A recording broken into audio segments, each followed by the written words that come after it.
Olá, a live Sind Metal está no ar. Meu nome é Auri Souza, eu sou jornalista do Sindicato dos Metalúrgicos de Osasco e região, e o tema da live de hoje é Economia e Trabalho, ontem, hoje e pós-pandemia. Para tratar deste assunto, a gente recebe hoje o Miguel Torres, que é presidente da CNTM, Confederação Nacional dos Trabalhadores Metalúrgicos e da Força Sindical. Seja bem-vindo, Miguel. Obrigado pelo convite, estamos aqui para conversar. Também está aqui Paulo Caires, o Paulão, que é presidente da CNM, Confederação Nacional dos Metalúrgicos, da CUT, Central Única dos Trabalhadores, e também é vice-presidente do Sindicato dos Metalúrgicos do ABC. Seja bem-vindo, Paulão. Obrigado pelo convite, estou à disposição. Um prazer estar aqui com meus amigos Miguel Torres, meu companheiro Everaldo. E você, um abraço. Legal. Também vai contribuir com este debate Everaldo dos Santos, que é diretor do Sindicato dos Metalúrgicos de Osasco e região. Bem-vindo, Everaldo. Olá, Auris. Muito obrigado pelo convite. Um abração, Miguel, Paulo Caires, companheiros de luta. Aí, um prazer estar com vocês nessa discussão. Legal. Então, a proposta da live de hoje é resgatar um passado que nem está tão distante assim, para a gente entender qual é a situação da classe trabalhadora neste momento, da economia, e refletir que alternativas a gente tem no pós-pandemia. E para começar, Miguel, a gente encerrou 2019 com a certeza que este ano não seria fácil, né? Que 2019 não seria fácil, principalmente ao que se refere aos ataques aos direitos dos trabalhadores. Mas não contávamos com uma pandemia, não da forma com que ela chegou aqui no Brasil, né? Uma pandemia que chegou em meio a uma crise política, uma crise econômica com milhares de desempregados, crescimento do trabalho informal. E como esse cenário de cortes e redução de direitos, que já estava posto antes da pandemia, dialoga com o momento atual? Nós tivemos essa, que você contou, foi muito bem pontuado, que o ano começou esse ano, a gente sabendo que ia ser difícil, já no final do ano passado nós tivemos, já tinha essa análise, e quando chegou a pandemia, virou de cabeça para baixo o país, né? Independente de outros países, que também tá com a crise sanitária, o Brasil ele já estava numa crise profunda, né? Era uma crise política, era uma crise econômica, era uma crise ética, né? Uma crise de falta de credibilidade. Vem a pandemia, misturou tudo isso. E para agregar nessa crise, mais uma crise que talvez só o Brasil tem, uma crise de sanidade mental do presidente da República. Então, nós ficamos aí batendo cabeça, né? Essa crise era para, pelo que aconteceu no mundo todo, isso todos os especialistas estão falando, o Brasil tinha que ser preparado muito para isso, porque já sabia o que ia acontecer, sabia que o distanciamento social, o isolamento, era a melhor forma de evitar o contágio, e o nosso presidente incentiva as pessoas a ir para a rua, ele é contra tudo, né? É louco mesmo. Então, é uma coisa que a gente temos que enfrentar de cabeça erguida. Agora, mostra também, né, que a sociedade começa a enxergar isso de outra maneira já, né? A sociedade já começa a ter o lado crítico dela, né, debatendo já alternativas para a gente sair dessa crise, independente do governo. Então, nós estamos vendo aí todo dia movimentos vindos de diversas partes do Brasil, as pessoas pensando em saídas, se articulando de diferentes correntes políticas, ideológicas, pensando em um rumo para o país. Isso é um fator muito positivo nesse momento. A gente sabe que tem que sair disso, né?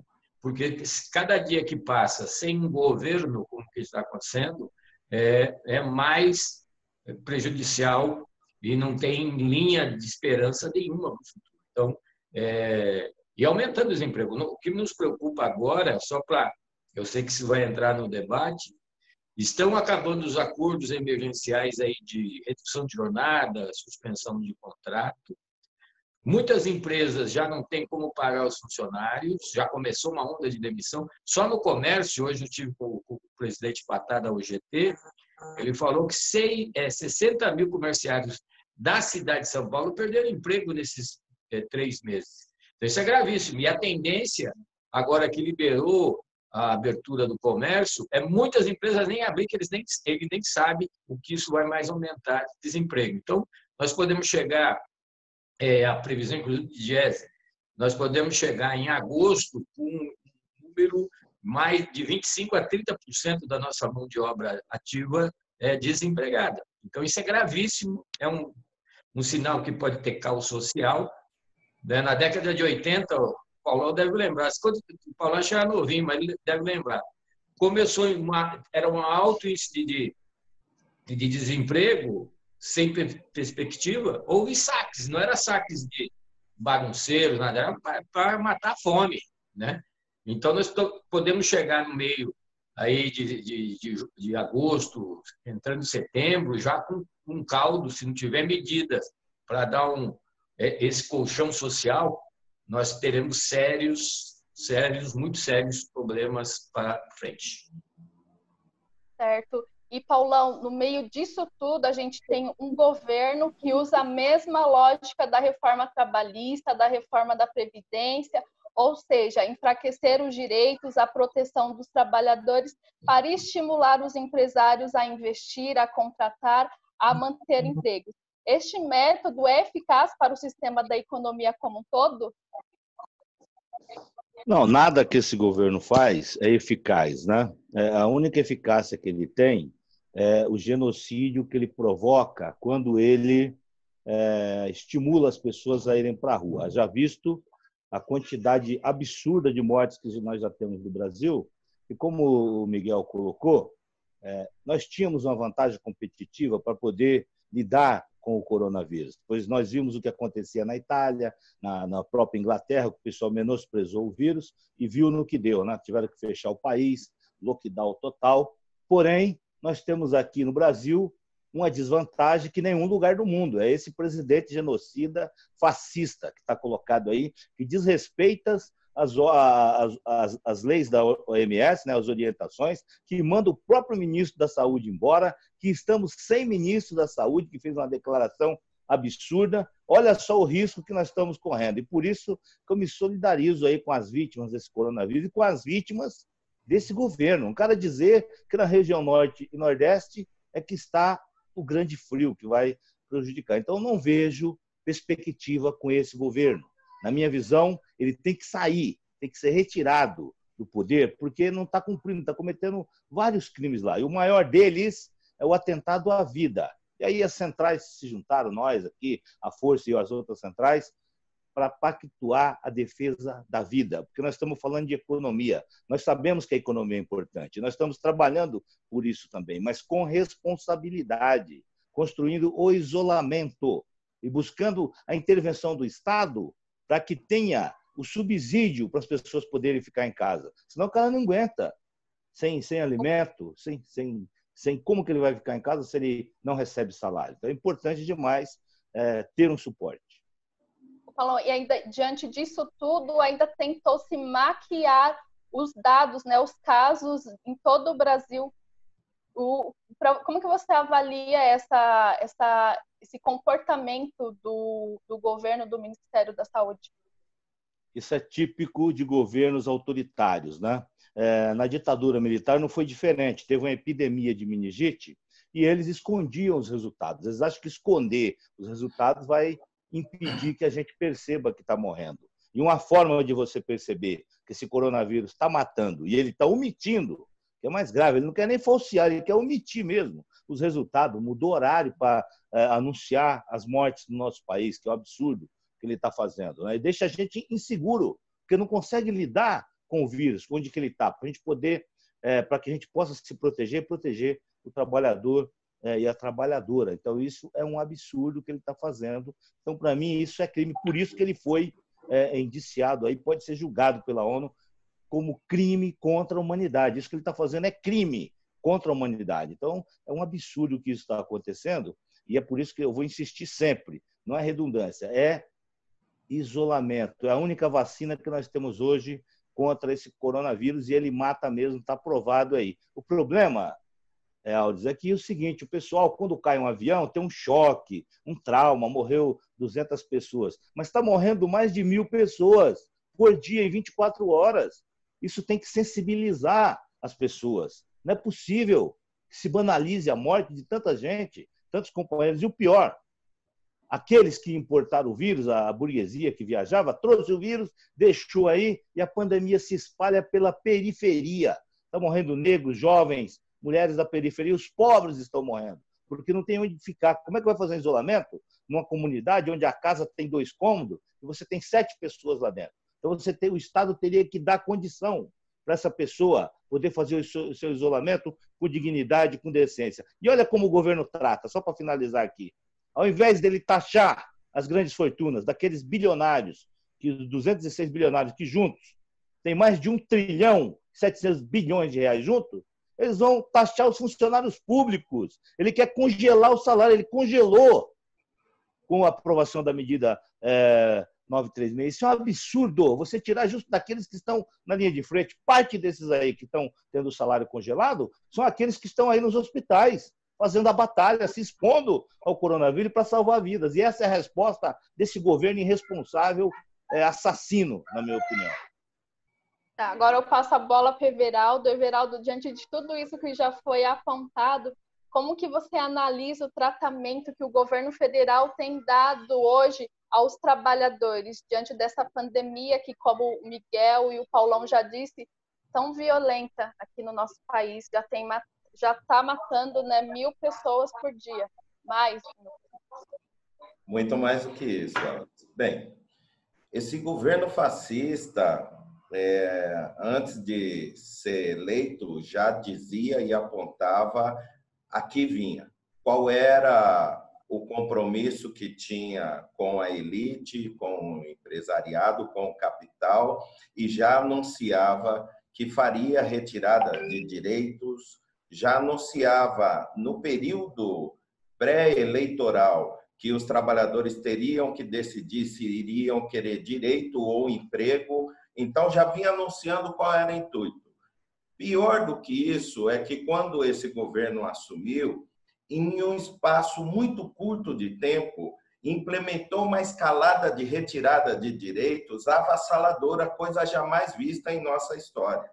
Aquilo que nós levamos mais de 50 anos para conquistar, eles tiraram em poucos meses de governo, implementando medidas provisórias, implementando ação de fragilização e fragmentação de ministério que trazia ainda a mínima proteção à classe trabalhadora, a exemplo do Ministério do Trabalho, que foi extinto, virou uma secretaria dentro do Ministério da Economia, ou seja, o ministério responsável pela proteção ao conjunto dos trabalhadores, submisso ao capital, submisso à elite, porque hoje o ministro da Economia é um representante do capital, um representante do rentismo, e esse é responsável pela pasta de proteção aos trabalhadores, que seria o Ministério do Trabalho. Agora, temos que também observar que, junto com essa transformação que eles têm implementado de forma muito rápida na relação social do trabalho, eles estão, em conjunto, a isso, se aproveitando do momento da crise e fazendo o seguinte, para assegurar uma melhor ascensão de renda às elites, está tirando dos trabalhadores, está tirando direitos trabalhistas e fazendo uma transferência de renda da classe trabalhadora para os mais poderosos. E isso nós temos que ter atenção e buscar medidas de contenção a isso. Legal. Vou passar aqui para vocês algumas pessoas que estão dando um oi para vocês. Marcos Gomes, Alex da Força, Arildo Mota, Marcel Simões, Célia, Wellington Messias, Maria Auxiliadora. Tem outras pessoas aqui que durante a nossa live eu vou passando para vocês. E, Miguel, a medida provisória 936, que, entre outros pontos, autoriza a redução da jornada e do salário e a suspensão do contrato de trabalho, está sendo analisada pelo Senado. Não sei se já começou a votação, provavelmente, se acontecer realmente hoje, vai se estender este debate, né? Mas, Miguel, quais os pontos dessa medida que você acha que é possível melhorar para amenizar os impactos na vida dos trabalhadores? Olha, essa medida provisória, desde a publicação dela, o movimento sindical se unificou para ser contra ela toda. Inclusive, nós tivemos em Brasília diversas vezes para pedir que o presidente do Senado, o Davi Alcolumbre, devolvesse a medida, porque ela não tinha urgência e não tinha relevância. Porque ela, na realidade, ela vem lá atrás por 1927, né? E aí deu aquela confusão da redução da jornada, que deu muita confusão, porque na primeira medida provisória não se estipulava o pagamento dos trabalhadores quando reduzia ou suspendia o contrato, aí fizeram uma outra medida, e foi uma briga. Agora, nós temos que também ter a consciência, né, que boa parte do que está acontecendo é culpa nossa, né? O sindicato ele é atuante, ele é forte, ele leva as reivindicações, faz as conquistas na fábrica. Agora, quem fazem as leis é o executivo e o legislativo. E nós, trabalhadores, estamos errando muito, porque ficou claro na votação na Câmara dessa medida provisória 936, o número de votos que a gente tem na Câmara dos Deputados, né? 120 votos foi o que nós tivemos lá numa votação dos destaques lá. Então, isso mostra que nós temos que começar a ter como observância a politização da importância dos dirigentes sindicais terem cargos como deputado federal, no legislativo, vereadores, deputados estaduais, senadores, porque é lá que se decide as leis, né? E não adianta a gente fazer aqui uma luta, conquista aqui, chegar lá, eles mudam a lei com uma canetada, como estão sendo feitas desde 2017, nós estamos perdendo muito. Teve alguns avanços, sim, no 936, mas foram muito pequenos. O relator, que acho que foi uma conquista nossa, da unidade das centrais, deixa claro, e o Paulo sabe disso, o relator foi o Orlando Silva. Nós conseguimos ainda, com muito trabalho, né, avançar alguns pontos, né? Mas o restante que mexe com o empresariado, eles não toparam, né? Nós avançamos na questão da negociação coletiva para as empresas que faturem mais de 4,8 milhões por ano, a negociação coletiva acima de 2 salários mínimos tem que ser feita com todos os trabalhadores. E se tiver acordo ou convenção coletiva, fica valendo o acordo ou convenção, né? Então, foi um avanço também a ultratividade das cláusulas sociais durante a pandemia, porque nós temos agora, né, os dissídios coletivos, né, começam a ter agora as convenções coletivas, as negociações, e num clima desse aqui, se não tiver as negociações, você perde as conquistas históricas que cada categoria tem, né, os benefícios sociais, a lei que a CLT tem. Então, foi uma luta, né? Eu vi que o Orlando, articulado com os deputados, ligado ao movimento sindical, o companheiro Paulinho, o companheiro Zaratini, o companheiro Mota, Valdevan 90, muitos deputados ali articulando para voltar a homologação que fosse feita no sindicato. Tinha até um acordo na véspera, foi para votos em separado, perdemos feio. Tinha uma articulação para aumentar também o auxílio de complementação na redução e na suspensão do contrato, em vez de ser o teto do seguro-desemprego, que chegasse a 3 salários mínimos, que era uma maneira de dar um conforto, né, aos trabalhadores. Mas fomos atropelados. No Senado, e nós temos também que trabalhar com o tempo, né?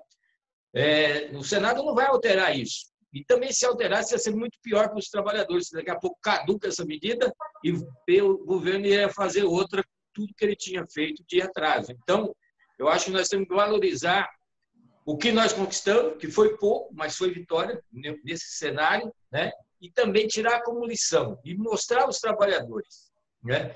Não adianta nas eleições votar em patrão, votar em quem não está do lado do trabalhador. Nós temos que ter a coragem, o movimento sindical, de ter uma campanha nacional para que nós tenhamos dirigentes, né, no legislativo. Pode começar agora já com uma vereança, mas fazer de tudo para que em 2022 nós conseguimos um sonho, se nós tivéssemos 200, no Brasil todo, 200 deputados federais ligados ao movimento sindical ou do movimento sindical. Era uma maneira, e eu acho que esse é outro papel que nós temos que desenvolver. Com essa unidade que hoje nós temos das centrais sindicais, era um ponto de valorizar muito isso. Aonde nós temos condições de ter deputado, nós íamos ter, aonde a CUT teria, ela ia ter. Vamos fazer um jogo, fazer uma negociação, mas para fortalecer o movimento sindical. Não ir no lugar que não dá para um candidato ganhar, ele sai só para tirar voto de outro e aí não elege nenhum dos dois, né? Nós temos casos aí na região mesmo que Osasco que aconteceu isso muito, né? Sai o movimento sindical com 3, 4, 5 para não eleger nenhum. Talvez se tivesse as vaidades de lado, apostava em uma pessoa que a gente sabe que ia ser. Então, eu acho que nós temos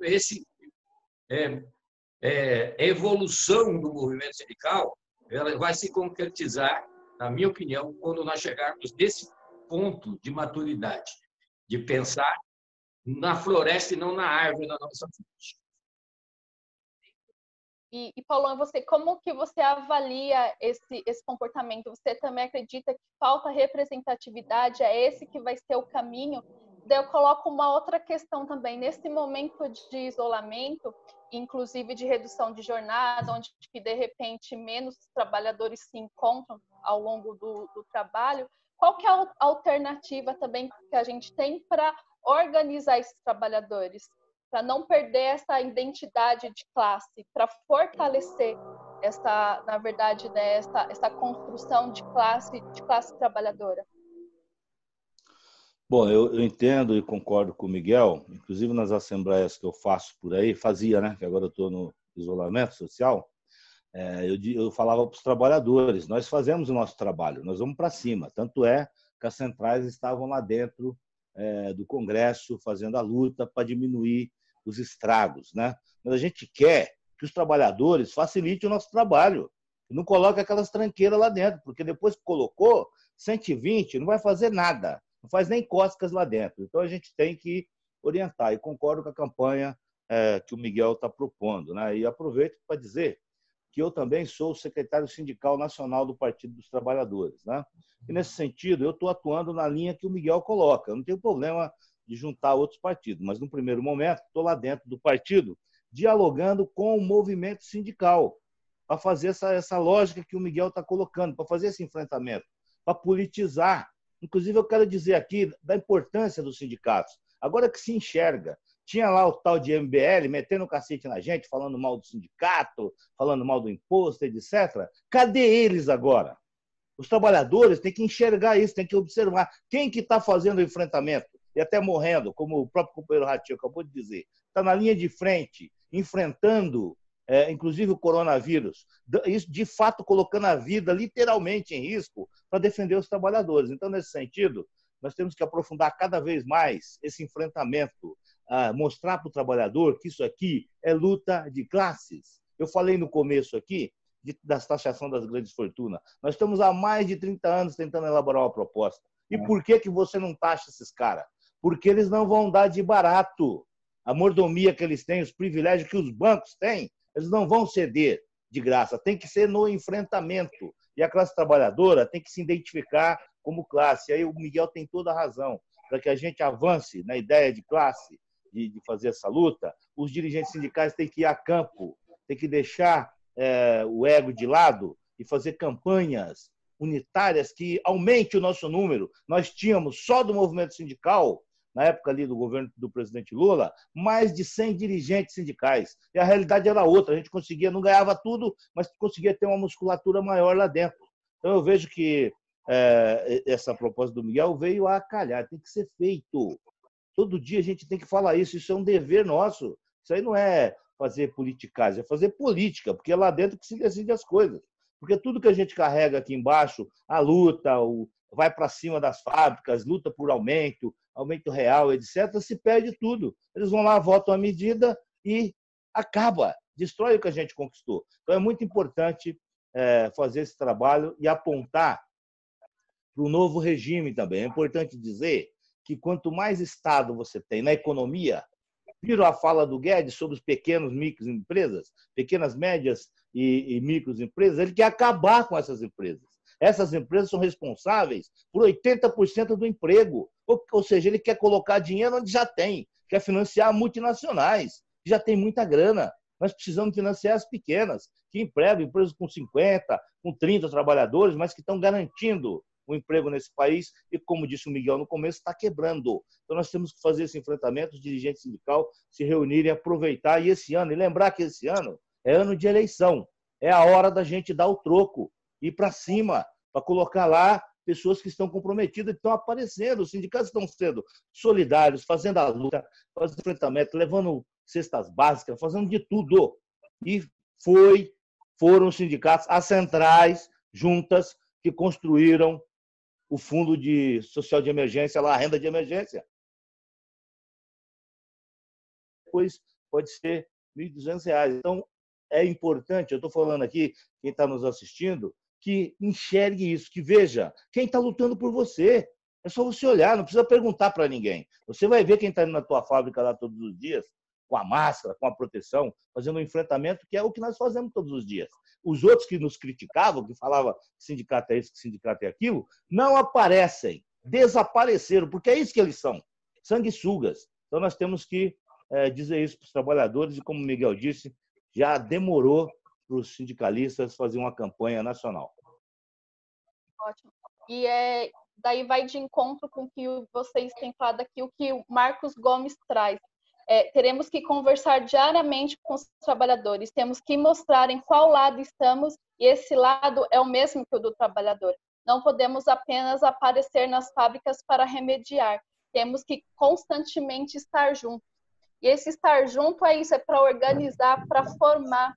E daí, nessa questão, a gente também consegue um trabalhador mais informado e ciente daquilo que pode perder ou não, e também para não cair aí nas fake news, muitas delas feitas pelo próprio governo, né? Hoje mesmo eu li uma manchete lá na agência Senado dizendo que a MP 936 ela garante o emprego dos trabalhadores. E isso não é verdade, né? Não tem lá uma cláusula que proíbe a empresa de demitir o trabalhador. Aí também pensando nessa lógica de MP, Everaldo, eu gostaria de trazer para o debate também a MP 944, que estabelece um programa para financiar a folha de pagamento das microempresas. E a ideia agora do governo é alterar essa medida de forma de incentivar essas microempresas a acessar esse programa. E qual foi a ideia do governo? De autorizar o que hoje não se pode para ter acesso a esse programa, a demissão de até 50% do quadro de funcionários. E esse tipo de proposta de alteração, que interesse revela sobre a noção de desenvolvimento deste governo? Deixa claro que esse governo, Auris, sequer tem noção de desenvolvimento. Começa por aí. Na verdade, o papel desse governo é fragilizar, é destruir aquilo que está instalado enquanto proteção aos trabalhadores, facilitar para as empresas, certo? Ter uma condição de que o trabalhador não passe mais do que uma moeda de troca. A gente está voltando quase ao período escravagista, certo? Estamos voltando quase a isso, pela quantidade de direitos que estão retirando. Vale a pena observar o seguinte, companheira Auris e os demais companheiros. Esse governo que eles estão fazendo é abrir espaço para as grandes corporações, quando fragiliza as pequenas e médias empresas, as microempresas, pequena e microempresa, como o Paulão aqui já bem disse, gera 80% dos postos de trabalho que nós temos no país. Se pode demitir 50% disso, o que nós fazemos é muito simples a conta. 50% dos trabalhadores na rua é menos salário. Com menos salário, é menos consumo. Se tem menos consumo, tardiamente a gente consegue alavancar essa economia. Agora, quem assume o papel que seria o papel produtivo que seria dessas pequenas e microempresas? As grandes corporações. E essas vão faturar cada vez mais.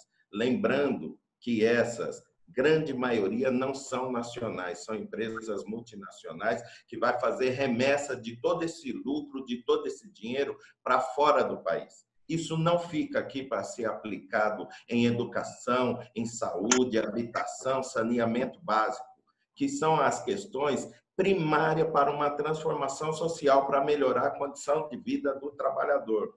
Então, esse governo traz uma proposta que visa fragilizar ainda mais os pequenos negócios, gerar muito mais desemprego e, com isso, a gente vai ter menos moeda, vai ter menos renda circulando no país e uma transferência de renda brutal para a elite e para as grandes corporações.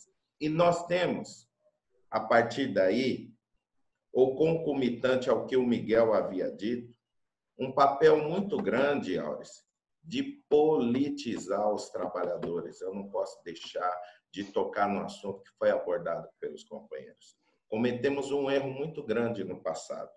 Nós deixamos a base que eu digo é a periferia. Nós estivemos menos na periferia e mais envolvido com as nossas discussões no nível superior, e com isso eles vieram ocupando esses espaços, e a periferia, que antes o movimento sindical estava inserido, quem está hoje, infelizmente, é o narcotráfico e os neopentecostais, levando a ideologia deles, e nada contra os neopentecostais aqui, por favor, não é isso. Mas existe um grupo que acaba disseminando ideias desse governo entre a classe mais pobre, entre os mais humildes e aqueles que são mais prejudicados. Porque não adianta a gente se iludir, boa parte da classe trabalhadora votou nesse governo, porque nós não tivemos a capacidade de inserção política junto a esses. E é esse trabalho que nós vamos ter que fazer agora de transformação, dar as mãos e voltarmos para esses locais, inserindo ideias, inserindo um trabalho para que a gente possa ampliar cada vez mais a gama de trabalhadores, certo? Aonde o nosso discurso pode chegar. Haja vista que nós mesmos do movimento sindical, nós tínhamos uma certa resistência em fazer ações utilizando dos meios eletrônicos, das redes sociais, e agora essa pandemia, né, Miguel, não é, Paulão? Acaba por atirar encaminhamentos com os trabalhadores através disso. E outros grupos que pensam diferente de nós já vinham usando desses recursos para chegar a esses trabalhadores. Então, agora a gente tem que aprimorar cada vez mais o diálogo que nós temos que fazer e interagir com esses trabalhadores, mas de forma unitária. De forma unitária. Lá na base, no sindicato, na igreja e dentro dos partidos. Aqueles que defendem a classe trabalhadora, e construirmos uma rota alternativa para a classe trabalhadora nesse país, porque as propostas neoliberais que estão aqui só vai assolar cada vez mais essa situação terrível que nós estamos tendo, assolar cada vez mais a condição social dos trabalhadores. Agora tem mais companheiros aqui assistindo a gente. Ari Dias manda um abraço, Marlene, Rafael Alves, João Batista, Alzíria, Creuza, e o Maxélio, ele dá parabéns para vocês pela iniciativa. A conjuntura atual reforça ainda mais a importância de construir a unidade da classe trabalhadora. A Creuza faz uma observação aqui para o Everaldo. Isso mesmo, Everaldo, as empresas estão se aproveitando para desvalorizar os trabalhadores. E o Marcos Gomes ressalta, temos também que resgatar a nossa juventude. É uma questão atrair, né, a juventude. O Alex manda aqui uma pergunta. As mudanças são constantes. Para o enfrentamento, os dirigentes sindicais devem estar preparados. O que o movimento sindical está fazendo neste momento? Miguel, por favor. Muito boa pergunta, né? Eu acho que o movimento sindical ele está, nesse momento, sendo a principal trincheira de luta para os trabalhadores, né? Dentro da pandemia, o Everaldo falou bem, nós estamos agora usando a tecnologia que, se fosse há 4 meses atrás, nós, por mais que já usássemos alguma outra vez, mas a videoconferência para nós era uma coisa de frescura. Não era, né? Hoje nós somos obrigados a usar. Isso talvez vai mudar, né? Como estão dizendo, é o novo normal. Então, tem essa facilidade que nós estamos entrando para aprender. As mídias digitais é a mesma coisa. O movimento sindical é ainda pequenininho nas mídias digitais, coisas que hoje a comunicação está sendo muito mais rápida em diversas camadas da sociedade e nós, do outro lado, tentamos fazer, mas não com o afinco que deveria. Então, o movimento sindical também começa a ver isso como uma prioridade.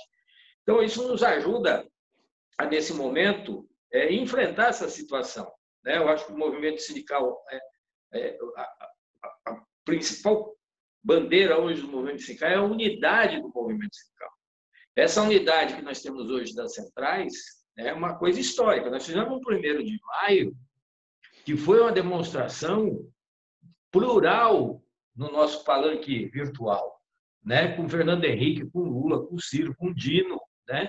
Com Dória, e todos os dirigentes sindicais mostrando ali a possibilidade de ter um momento que as pessoas pensem no país. Então, acho que isso mostra a maturidade do movimento sindical. Nós temos feito, todos os dias, junto com os presidentes, reuniões virtuais com governadores. Já falamos com 5 governadores de estado sobre o problema da Covid, de como atuar nesse momento, com o STF, com o presidente da Câmara, com o presidente do Senado, com a OAB, com o CNI, CNC, diversas correntes que estão aí se mobilizando. Então, o movimento sindical está amplo, né? Fizemos, não sei se vocês viram, conseguimos um artigo no Globo essa semana, no site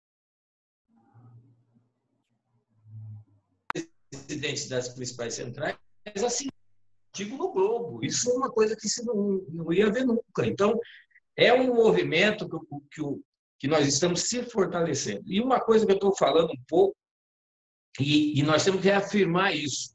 Nós ficamos muito tempo, muitas coisas hoje que acontecem no movimento sindical, é culpa nossa. Eu acho que nós temos uma culpa muito grande e temos que corrigi-la, né?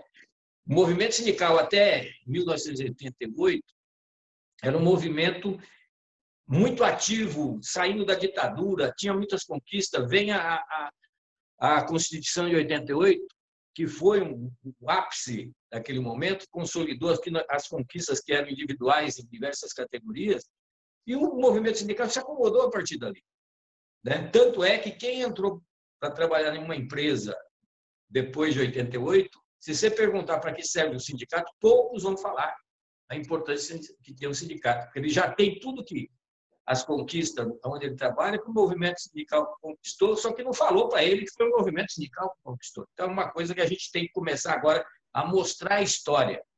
Poucos trabalhadores sabem a história do 13º salário, da redução de jornada para 44 horas, né? Da licença maternidade e paternidade. Então, nós estamos passando em uma fase, que é deixar para responder essa pergunta, o movimento sindical é atividade essencial.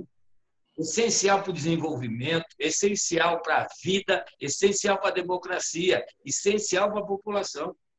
O movimento sindical, onde tem movimento sindical representativo e forte, existe democracia.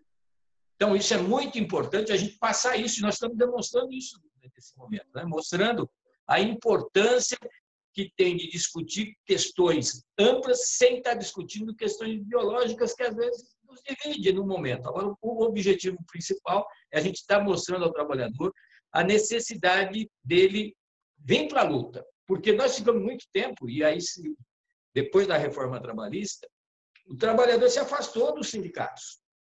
Já vinha se afastando. Vem a reforma trabalhista, 102 itens que foram alterados na nossa legislação, 101 totalmente perversos dos trabalhadores. E um que tiraram, que foi imposto sindical, enganou ele achando que com aquilo ele ia ficar bem. E nós estamos vendo o trabalhador agora vendo a falta que está fazendo, né, aquelas leis que foram alteradas. A falta que está fazendo o sindicato as negociações agora, que na medida provisória, no começo dela, tem que negociar a redução de jornada, de renegociar a suspensão do contrato, de negociar o banco de horas, que na legislação atual agora pode ser individual. É lógico que os sindicatos que têm mais penetração, mais organização, conseguem, mas a maioria, a gente sabe, tem dificuldade de mobilidade, né? Então, eu acho que o movimento sindical está num papel, hoje, demonstrando para a sociedade que ele é essencial. Por isso, temos que fortalecer a nossa luta. Ótimo. E está na linha de frente, né, Miguel, em defesa dos direitos dos trabalhadores, inclusive neste momento de pandemia, correndo risco como todo mundo. E daí, para dividir com vocês, na sexta-feira passada, a gente teve um seminário Meio Ambiente e Trabalho. E a médica e pesquisadora Maria Maeno, ela ressaltou essa atuação das centrais do movimento sindical em defesa dos trabalhadores. Aí só para compartilhar com vocês que tem bastante gente sim acompanhando e acreditando na luta das centrais e do movimento sindical. E, Paulão, essa crise da pandemia ela também tem evidenciado a dependência de vários países em economias restritas, como, por exemplo, a economia chinesa. E ressurge, então, vários questionamentos sobre essa situação. Aí, que cenário você vislumbra para esse tipo de relação no pós-pandemia? Bom, eu vejo o seguinte, a relação comercial entre esses países, ela vai continuar. Mas o que eu quero registrar aqui, e é importante observar, nos países onde você tem maior presença do Estado na saúde, na economia, né, na educação, você tem menos mortes, é só olhar. A própria China, a China tem 1 bilhão e 500 milhões de habitantes. Vê o número de mortes lá e vê o do Brasil, só para comparar, né? Vê a Índia, o que a Índia faz eu não sei. Vamos para Cuba, tem outros países próximos que eles criticam muito, mesmo com um bloqueio a Cuba, criminoso, eles conseguem, inclusive, estar próximo aí de constituir algo que resolva o problema aí da coronavírus, não a curto prazo, que não vai ter. Então, o que está colocado é que o neoliberalismo ele não funciona, ele não serve para o nosso país nem para país nenhum. A prova disso é que os países lá fora, que são os bambambam do capitalismo, inclusive os Estados Unidos, passaram a produzir respiradores, máscaras dentro das empresas privadas deles. Na Inglaterra, eles estão estatizando ferrovias, assim como na França, com medidas que envolvem o fortalecimento do Estado, porque é isso que precisa. E no Brasil, a situação só não está pior porque o SUS, na época do governo Lula, foi fortalecido. Tem a herança das UPAs, a herança aí do SAMUS. Se não existissem, a situação aqui estaria muito pior. Então, é importante demais dizer isso. E quando eu falo da educação e dos professores que merecem ser homenageados, das faculdades, que agora querem dar poder para esse imbecil aí, que é o ministro da Educação, para nomear os reitores, etc., eles que atirem no vírus, eles não falavam em arma. Arma não mata vírus. O que mata vírus é a inteligência, é a ciência, é fortalecer os centros de pesquisa que nós temos no Brasil de excelência, como a Fiocruz aqui, que pode, inclusive, se a vacina for desenvolvida lá fora, ela pode produzir aqui. E esses caras continuam indo na contramão.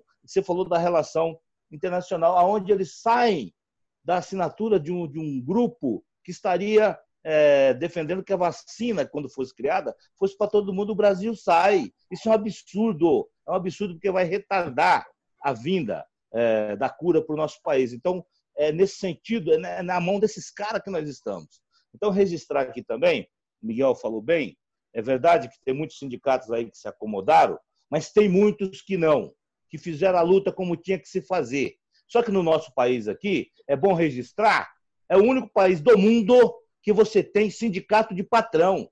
Sindicato de patrão. Olha o absurdo, o patrão não precisa de sindicato, e eles têm. E eles praticam antissindicais, atos antissindicais contra os trabalhadores, proíbe os trabalhadores de fazer assembleia, cria uma tal de interdito proibitório, como se o sindicato fosse se apropriar daquela propriedade. O trabalhador fica sócio numa empresa, que é o que nós sempre orientamos para os trabalhadores, ninguém quer orientar para viver de imposto sindical, mas da sindicalização, eles demitem os trabalhadores. Então, nesse país agora, não tem democracia, é um estado de exceção, um estado autoritário.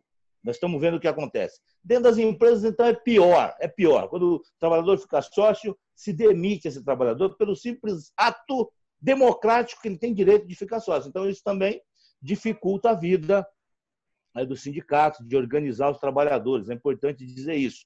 Claro que não isenta aqui aqueles que se acomodaram, ficaram aí só querendo imposto sindical. E aí os trabalhadores percebem isso. E eles vêm para a luta quando você faz o devido enfrentamento. E dizer aqui para todos e todas que o sindicato, agora, o objetivo deles era destruir o sindicato. E para destruir o sindicato era acabar com o imposto sindical. Eles acabaram. Os sindicatos não foram destruídos. Não foram destruídos porque defende a classe trabalhadora. Tem visão de classe, sabe que lado está. Os sindicatos que recuaram é porque não sabiam o que estava fazendo. Os outros não vão lutar, até porque a luta sindical, quando se cria os primeiros sindicatos, não existia imposto sindical, não existia financiamento, existia a vontade de lutar. E essa vontade, essa indignação nesse governo tem que se ampliar. Quem ficar anestesiado e não fizer nada, pelo amor de Deus, o isolamento não pode isolar a mente, a vontade de lutar. E os sindicatos e as centrais estão mostrando que isso não está acontecendo. E finalizo dizendo o seguinte, sobre a importância de nos apropriarmos dos meios digitais. Isso aqui não tem volta, mesmo pós-pandemia. Nós vamos continuar dialogando, porque esses bandidos roubaram a eleição com fake news. Eles não ganharam a eleição de 2018, foi roubada, porque mentiam. Usaram fake news contra nós, contra os sindicalistas. Quantas mentiras eles colocaram contra todas as centrais, contra os sindicatos. Usaram esse instrumento. E nós vamos ter que usar, mas não fake news. Nós vamos falar a verdade para eles. Nós falamos o seguinte, se você votar nesse Bolsonaro, você vai perder os seus direitos. Você vai ter uma tal de carteira verde e amarela que eles estão preparando, segurou aí a 905, deu uma travada, mas como eu não confio nesse governo, vamos ver o que vem para frente. Você vai perder seu fundo de garantia, você vai perder uma série de direitos. Tudo que nós dissemos do movimento sindical está acontecendo. Então os trabalhadores também sabiam, porque foram alertados pelo sindicato. Bem antes, nós sim buscamos conscientizá-los, mas eles não acreditaram em nós, acreditaram no canto da sereia, que os sindicatos só viviam do tal do imposto sindical. Um item nos derrotou. Talvez, Miguel, nós não soubemos fazer a campanha, mas os trabalhadores também têm a responsabilidade nisso, porque eles viam a nossa presença lá, eles viam o caminhão de som lá, viam as nossas matérias, viam o enfrentamento que nós fazíamos, quando nós quebrávamos o pau com a polícia, que a polícia vinha para cima através do Estado. Isso tem que dizer para os trabalhadores, que nós nunca fugimos da luta. Agora, é preciso, como disse lá no começo o Miguel, que os trabalhadores nos ajudem, e nós vamos estar juntos para fazer o enfrentamento. E agora, nós estamos num enfrentamento pior da nossa vida. Essa é uma crise sem precedentes na história do mundo, porque está colocando a nossa vida em risco. De cada um e cada uma que está assistindo aqui, ninguém está livre, porque não tem vacina. E outra, essa de vírus, é verdade que tem os grupos de risco, mas esse vírus já mutou. Está morrendo criança, idosos, jovens, grupo de risco, não grupo de risco. Então a gente tem que se proteger. É isso que nós temos que fazer agora e construir a solidariedade sempre. A solidariedade ela tem que ser maior do que esse vírus. Ele tem que contaminar o mundo. É isso que nós temos que fazer enquanto dirigente sindical e, nesse sentido, eu acho que nós estamos caminhando bem e parabenizar a unidade das centrais. O Miguel lembrou bem, foi um 1º de maio maravilhoso que nós furamos a bolha. E outra coisa que eles fazem também, além dos atos antissindicais, essa mídia perversa, não está arrependida, mas deu um espaço lá no Globo, é obrigação dela. Tinha que ter um artigo toda semana das centrais, que os empresários falam lá, mas o Miguel não, o Sérgio Nobre não, o Patá não. Ou seja, as centrais não falam, mas os patrões falam. Eles fecham a porta para os trabalhadores. Isto não é democracia. Democracia onde todos têm o direito de colocar a sua voz, de falar a importância. O empresário vai lá e fala do problema dela, os trabalhadores têm que vir aqui e falar. E outra, nós não somos inimigo, principalmente das pequenas empresas. Nós queremos fortalecer, mas é fortalecer com salário digno, com respeito aos trabalhadores, com jornada digna. É isso que nós queremos, com estabilidade no emprego dos trabalhadores. Aí nós sentamos na mesa para dialogar com esses patrões que o Bolsonaro e o Guedes vão quebrar vocês. Mas, infelizmente, o que eu vejo é que 70% desses empresários que ouviram aquele recado do Guedes ainda vai estar apoiando o Bolsonaro. Sinceramente, eu não consigo entender isso. Mas é isso. E, Miguel, a gente agora tem que pensar também um pouco no futuro, né?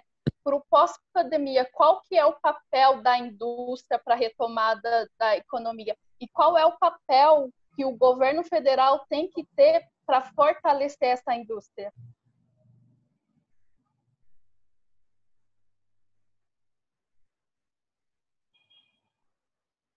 O seu microfone está desativado. Desculpa. Eu acho que nós já estamos começando a ter esse debate, né? Muito superficial ainda, mas já começamos a debater. Até porque nós vimos que nessa pandemia mostrou o caos que foi a desindustrialização do Brasil, né? Durante décadas nós fomos sendo desindustrializados. Inclusive, esse governo está fazendo tudo para desindustrializar mais, né? Ficou claro e evidente, né? A China, a maior produtora hoje de insumos ligados à saúde.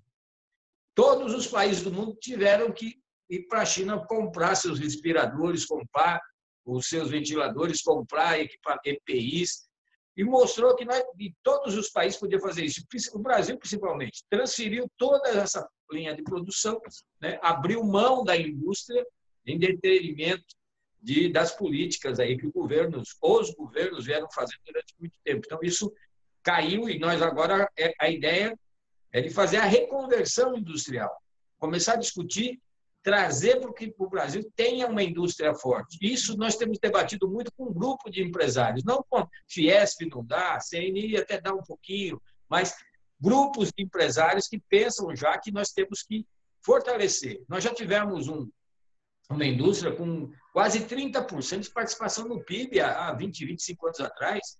Esse ano acho que está em torno de 10%, 11%, né? E o emprego da indústria é um emprego, não respeitando todas as categorias, mas é na indústria que tem mais tecnologia, é na indústria que tem os melhores salários, na indústria que tem o desenvolvimento, é no mundo inteiro assim, né? E não tem país desenvolvido no mundo que não tem indústria como um dos seus principais alicerces. Então, essa discussão acho que ganha corpo agora, para que a gente possa enfrentar uma retomada. Agora, lógico que junto com isso, vamos ter que brigar para retornar os nossos direitos. Eu acho que nós temos que ter um movimento de trazer de volta o que nós perdemos ou até melhorar. Nós temos que pegar esse movimento que está acontecendo hoje e trazer a discussão. Um país que não garante o direito dos seus trabalhadores é um país que não tem futuro. E não tendo futuro, o empresário também não vai ter, né? Então, nós temos que ter renda, para a economia ser eficaz. Nesse ponto, eu acho que já tem muitas discussões que a gente pode estar levando. É lógico que vai ser uma briga também de classe, né? A gente vai ter que estar conversando muito. Uma outra questão importante, que eu acho que o Paulo falou um pouco disso, se fala muito, quando eu falo que às vezes a gente não sabe explicar direito para o trabalhador, muita culpa é nossa. Essa renda emergencial, esse auxílio emergencial, o Paulo falou muito bem, foi uma conquista do movimento sindical no Congresso Nacional. O que o governo estava propondo era R$200. Nós, as centrais sindicais, no dia 16 de março, elaboramos uma pauta, né, de enfrentamento à crise sanitária, com proposta para os trabalhadores, para os empresários, para a questão sanitária. Elaboramos e, por coincidência, eu fui entregar junto com o Sérgio Nobre o Bira, em Brasília, para o Rodrigo Maia. Das outras centrais não puderam ir, nós somos nós três. Um dia antes, nós começamos a discutir que plano que a gente podia ter para que pudesse ter uma renda mais ou menos que desse para poder o trabalhador ter uma assistência melhor, principalmente os informais. E aí saiu a ideia do fundo, criasse um fundo, e esse fundo pudesse ser feito para chegar em torno de R$ 500 para as pessoas. Levamos isso para o Rodrigo Maia uma semana antes do Congresso fechar por causa da pandemia. A ideia do Rodrigo Maia era um pouquinho a mais do que o Bolsonaro queria. Mas nós conseguimos sentar e explicar para ele uma reunião que era de 15 minutos, ficamos 2 horas com ele debatendo a importância de pôr dinheiro na mão do trabalhador quando ele mais precisa. Convencemos ele, ele trouxe o principal assessor dele, ficou 2 dias conosco lá, debatendo como podia ser essa medida. Junto com a gente estava o deputado Paulinho, Mota, Valdevan 90, porque isso nos ajudou a entrar dentro do Congresso. E esse debate, nós ganhamos no Congresso Nacional. Né? O governo vem depois e apresenta 600, porque ele não queria perder, mas quem conseguiu, só chega até R$ 1.200. Isso foi uma luta do movimento sindical e uma conquista. Só que o que acontece? E a gente vê isso muito. Quando a gente mesmo fala, o companheiro não conseguiu o auxílio do governo.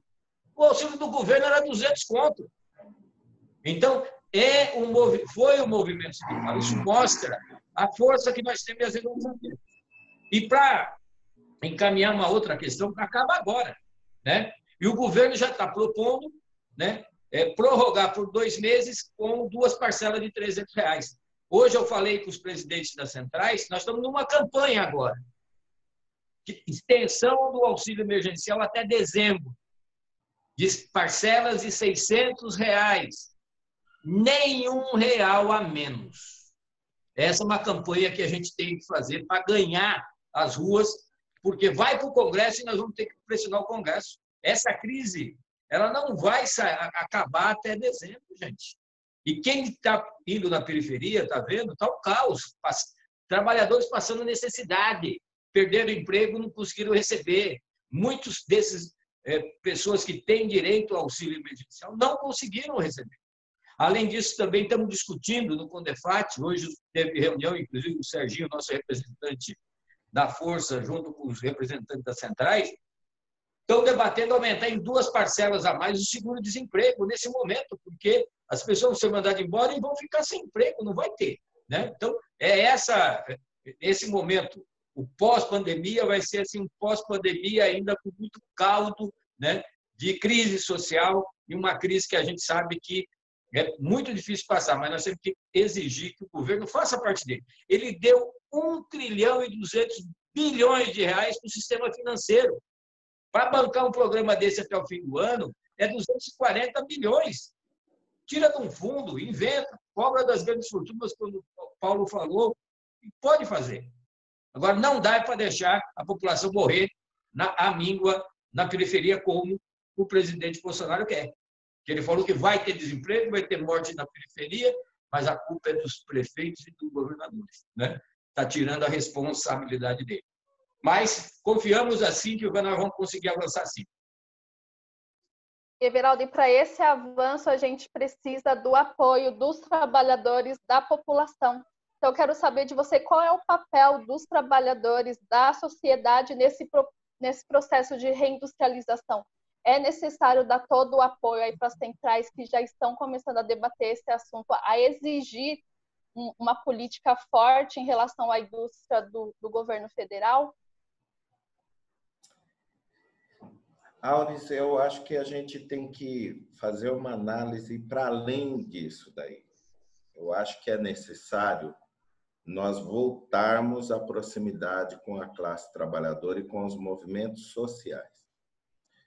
Nós cometemos um erro muito grande em 2013, quando os movimentos sociais foram para a rua, quando os jovens foram para a rua, e nós ficamos nos perguntando: quem é que está puxando esses movimentos?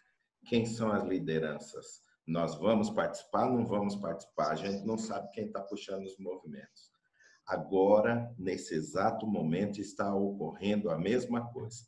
Movimentos sociais, os jovens estão indo para as ruas e nós não estamos em massa lá junto com eles. E aquilo é uma porção muito grande de trabalhadores que ali estão. Se nós, do movimento sindical, não aproveitarmos esse momento para colar com esses jovens, com esse pessoal dos movimentos sociais, que estão indo às ruas, clamar por direito, fica mais difícil essa aproximação do movimento sindical com a sociedade. Eu acho que nós temos que aproveitar esse momento e estarmos junto com eles nessa escalada, certo? Que estamos fazendo na busca pela manutenção da democracia e contra a retirada de direitos. Isso é uma crítica que eu tenho ao movimento sindical nesse momento. De novo, está perdendo a oportunidade de fazer cumprir o seu papel enquanto um agente de transformação social que somos. Mas eles precisam nos enxergar dessa forma. E só vão nos enxergar se nós estivermos junto com eles, dividindo o mesmo espaço, a mesma fala, na mesma unidade. Isso cria identidade e isso fortalece as nossas ações, seguramente. Tem ocorrido, mas de forma muito isolada. Esse seria o momento do movimento sindical como um todo, abraçar essa mobilização social que nós estamos tendo a nível nacional e mundial, que é o que vem ocorrendo, e estarmos junto com eles. Porque a partir daí, nós começamos não só a dialogar com esses, mas apresentando propostas de forma muito mais efetiva e com um número muito maior de pessoas, de atores da sociedade na defesa dessa. O movimento social pode, concomitante a isso, fazer uso de toda a expertise e conhecimento que nós temos, através do DIEESE, um instrumento importantíssimo construído pela classe trabalhadora, pelo movimento sindical, e os mais diversos institutos que foram construídos pelo movimento sindical, e começarmos a fazer, a valer o debate das pautas da classe trabalhadora para esse processo de reindustrialização, para esse processo que o Miguel tanto falou agora, da reconversão industrial, nós temos que fazer inserção de forma concomitante nas ruas e no debate. Junto a isso, levar duas coisas. Primeiro, junto com o Congresso, levar toda essa expertise, esse acúmulo de conhecimento e ver no Congresso quem são aqueles próximos de nós e nós começarmos a construir pautas e projetos de lei que observe essa reconversão e retomada da reindustrialização no país. Porque se nós não fizermos, eles vão fazer por cima lá no Congresso e nos atropelar de novo. É nosso papel nos aproximarmos daqueles deputados que precisam de uma linha de sociedade, de defesa do social, como alguns do Centrão têm essa visão. Nós temos que nos aproximar, mas com proposta efetiva e construir essa unidade. A outra coisa é de que não dá para a gente fazer discussão de retomada da economia, de reindustrialização do nosso país, se a gente não pensar na educação. Investimento em educação, inovação e pesquisa é fundamental para isso. Os centros universitários, centros acadêmicos têm um papel extremamente importante na retomada da industrialização e da economia no país. E se não conseguirmos alinhar isso, nós podemos ter um problema muito sério na questão da educação. São pontos que a gente deve observar, mas junto com a sociedade, abraçar esse momento e estarmos junto com eles e ampliar essa construção que o Miguel e o Paulão falou que é tão importante lá na Câmara dos Deputados, porque, bem ou mal, apesar de toda a desgrameira que vem ocorrendo, as medidas provisórias mais duras que tem implementado contra a classe trabalhadora, nós do movimento sindical estamos conseguindo fazer o enfrentamento, como aqui bem foi dito pelos companheiros. Então, a gente tem que aproveitar essa inserção que a gente está tendo, por menor que seja, mas pode se tornar muito grande, fazer com que isso se prolifere cada vez mais. Gente, e deu já 18 horas, eu sei que daqui a pouco o Miguel vai ter uma outra live, então, para finalizar, eu trago aqui para vocês que é comum a gente ouvir, né, que em momentos de crise também são momentos de oportunidade. Daí eu quero saber de cada um de vocês, a pandemia, ela vai provocar mudanças significativas no modo de pensar do trabalhador, talvez no modo de se organizar? E que aprendizado este momento, esta pandemia nos traz? Paulão. Oi. Não, é o seguinte, eu vou responder bem rápido, que eu quero comentar um pouquinho aí sobre os atos. É o seguinte, a pandemia ela vai mudar o mundo. O mundo não será o mesmo depois da pandemia. Inclusive os hábitos de higiene, né? De como você vai utilizar essa questão de máscaras e outras coisas mais, que às vezes você vai para a rua, algumas pessoas acham ridículo isso, mas isso não é ridículo. Isso é a proteção da sua vida, entendeu? Uma vez eu fui na China, em 2015, eu cheguei lá e vi o povo com aquele monte de máscara, né? Eu achei estranho, eu falei, mas por que será todo mundo de máscara aqui? Na época já tinha H1N1, então eles tinham esse sistema de estarem se protegendo. Então eu acho importante isso, é meio esquisito, mas é uma forma de você se proteger. E outra coisa que vai acontecer, na minha visão, é exatamente essa metodologia que nós estamos utilizando aqui. Eu acho que ela prevalece em muitos lugares. A Peugeot mesmo, na França, já decretou que o home office vai ser definitivo, não vai ter mais a presença lá na empresa, né? Mas aí, dialogando com o meu companheiro Everaldo, é o seguinte, eu, sinceramente, eu não convocaria os trabalhadores nem os sindicalistas para irem para os atos na rua, porque nós, no Brasil, estamos no momento de ascensão da curva de contaminação do coronavírus. Isso vai nos levar, daqui mais um mês e meio, pelos dados que eu acompanho, de alguns especialistas, e até agora eles não têm errado, de nós termos 2.000 mortes por dia.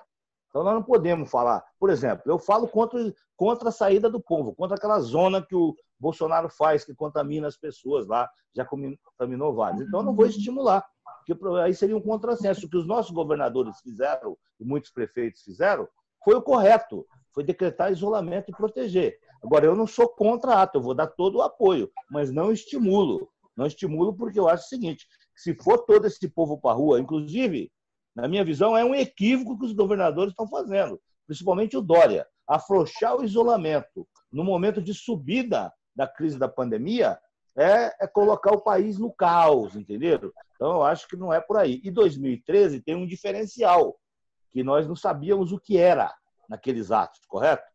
Porque depois descobrimos, pode não saber exatamente o que ele explicou, o que aconteceu naquele ato. Ninguém explicou até hoje. Mas a chibata eu sei onde bateu. Bateu no nosso lombo, que a direita se aproveitou daquilo. E, por último, dizer que, nesses atos atuais, tem duas posições muito claras, muito antagônicas. Uma defende a ditadura e a outra defende a democracia. Defende o fora Bolsonaro, que tem que sair mesmo. E defende o combate ao racismo. Isso que aconteceu no mundo aí, do Floyd ter morrido, que levou a derrubar uma estátua de um traficante de escravos lá na Inglaterra, não tem precedentes. É gigantesco o que aconteceu e nós temos que nos mobilizar. Eu quero agradecer aí a participação e muito obrigado por estar aqui, rever aí o meu amigo Miguel, companheiro Everaldo, mandar um abraço para minha companheira Mônica Veloso, meu companheiro Jorginho. Mandando um abraço para aqui. Tá bom. Era isso, muito obrigado, prazeroso demais. Espero que o pessoal tenha gostado. É isso. Tem gente aqui pedindo para ficar mais 3 horas. A gente marca outra, pessoal, né? Miguel, qual é a sua avaliação dessa mudança aí para o pós-pandemia? Eu acho que vai ser uma mudança de comportamento e cultural, né? Eu acho que nós estamos vivendo, né? É um fato único, né? Você mudar toda a sua vida, né? Para se proteger, né? Os meios de comunicação, né? Mudaram, querendo ou não, mudou. Você vê todos os meios de comunicação usando a videoconferência. As empresas que já tinham uma leve tendência, principalmente tecnologia, de ter o home office, começa isso agora a ganhar corpo em todas os segmentos das empresas, vai ter uma mudança forte nessa estrutura e de comportamento. Eu acho que nós vamos, e eu creio que isso, né? A pandemia vai dar condições das pessoas dar mais valor à vida. Eu acho da proteção, do cuidado com o próximo. É isso que eu espero, que a gente saia dessa crise melhor do que nós estávamos em fevereiro, a gente saia dela com pelo menos isso, valorizando a vida, valorizando as pessoas, valorizando o bem comum. Eu acho que é um caminho que a gente tem que trilhar. É difícil? Lógico, nós estamos nesse país único no mundo que tem essa loucura que tem, né, que você viu que é. Ontem eu vi uma entrevista desse ministro substituto ou provisório, que ele falou, tudo bem, não vou dar mais, vou voltar a fazer a divulgação diária, mas eu quero discutir mudanças nos atestados de óbito. Eu falei, caramba, ele não se conforma nem com uma coisa, já quer mudar a outra. Então, é uma loucura que essa turma tem. Então, nós temos que... Eu acho que isso vai ajudar também a população. É um dado importante. Nós tínhamos aí, desde depois da eleição do Bolsonaro, todas as pesquisas tinham 3 grupos de pessoas bem solidificados, né? Quem era contra o Bolsonaro, quem era a favor e quem estava no meio ali, que tinha uma tendência um pouco mais para o Bolsonaro. Hoje, nós estamos vendo que 2/3 das pessoas já estão no mesmo grupo, praticamente. Tanto é que tem um movimento sobre os 70% que vem disso. Então, estão se isolando, deixando isolado também essa direita raivosa. Então, isso é importante, é uma questão de comportamento, mas nós também temos que entender que tem que ter mudanças, vão haver mudanças, mas que isso nós temos que estar inserido dentro das mudanças. Então, essa coisa das manifestações, também concordo com o Paulo, nesse momento não é a hora da gente se expor ou levar as pessoas, mas temos que apoiar quem está fazendo, né? Eu até brinquei esses dias, nós podíamos fazer uma manifestação menor, com todas as regras de distanciamento, e levar lá quem fizer a testagem e tiver o anticorpo. Mostrar isso aqui, mas isso a população não ia entender, né? Então é melhor agora baixar nossa bola, usar mais as mídias sociais, conversar mais nesse sistema que a gente consegue nas mídias digitais, está falando muito com as pessoas, os grupos está crescendo muito, então ajuda muito isso.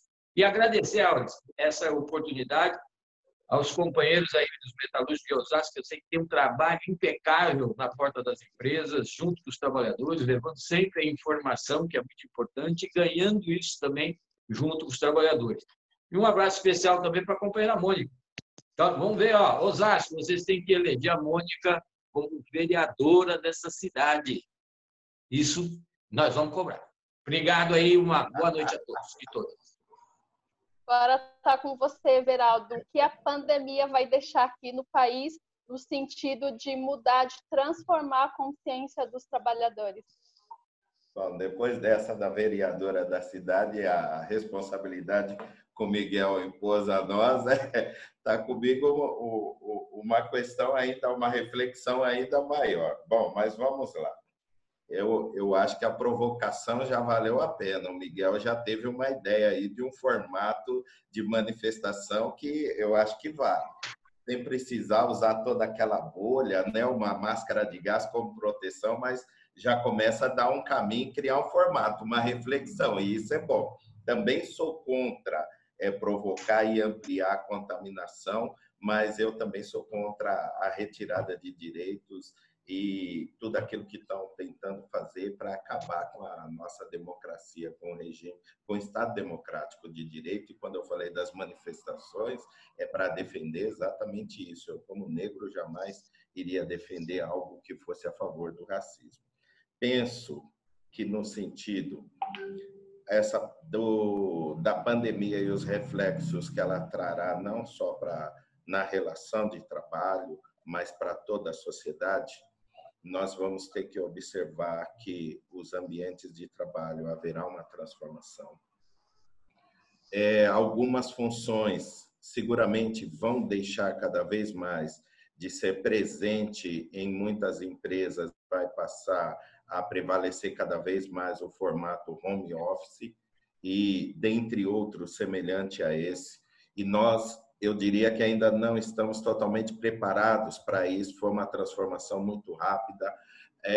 Existe toda uma questão de saúde desses trabalhadores quando fora do ambiente de trabalho, temos problema no ambiente de trabalho e fora. Isso tende a crescer cada vez mais no sentido de questão de ergonomia, como é que vai ser qualificado um acidente que ocorrer dentro do horário de trabalho, na casa do trabalhador, vai ser acidente de trabalho, não vai ser acidente comum, vai ser... Então, a gente vai ter que começar, ou melhor, já começou, mas vamos ter que ampliar ainda mais esse debate e trazer essa discussão para toda a sociedade e levar para o governo esse olhar que faz-se necessário a partir de agora.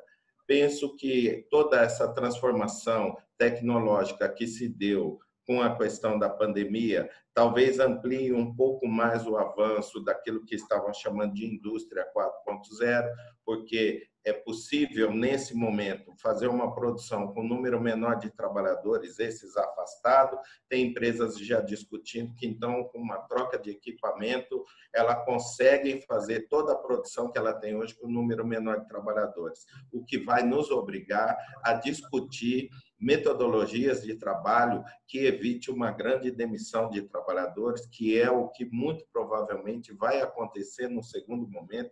Vão tentar fazer isso e nós teremos que buscar as medidas de enfrentamento necessárias para conter essa escalada que vão tentar implementar sobre a classe trabalhadora. Diversas categorias vão ser obrigadas, a partir deste momento, de parar de pensar e agir de forma isolada. Algumas centrais, a exemplo da Força, a exemplo da CUT, já vem fazendo um debate da relação de trabalho de forma unitária, buscando cada vez mais ampliar os direitos, mas não só numa única categoria, a exemplo de metalúrgicos, dos químicos, do setor de vestuário. Isso daí é uma tendência de organização da relação de trabalho que nós vamos ter que ampliar cada vez mais, certo? Vai ser necessário a gente buscar essas medidas, certo? De construção da classe trabalhadora para podermos fazer um enfrentamento daquilo que virá daqui para frente. É isso aí. E a gente convida vocês que acompanharam a gente ao longo dessa live para participar desse debate. Não é só esse sindicato que vem fazendo lives, né? Vários sindicatos estão fazendo para ampliar justamente esse debate no momento de isolamento social. Eu quero agradecer a participação de vocês. Muito obrigada, foi muito enriquecedor. Eu não consegui passar todas as observações que o pessoal passou aqui, nem as perguntas. Desculpa, pessoal, mas um grande abraço, um grande beijo para vocês. Obrigada pela audiência. E um beijo, Mônica, Lourdes, a Marisa, aqui também do ABC, a Marisa Del Monte mandando beijo, Nelson da Força, Rafael, Alex, obrigada pela participação. Obrigada, rapazes, e até uma próxima vez. Tchau. Tchau, Obrigado. Obrigado. E lembrando, a luta faz a lei. A luta faz a lei. Muito bem, Miguel.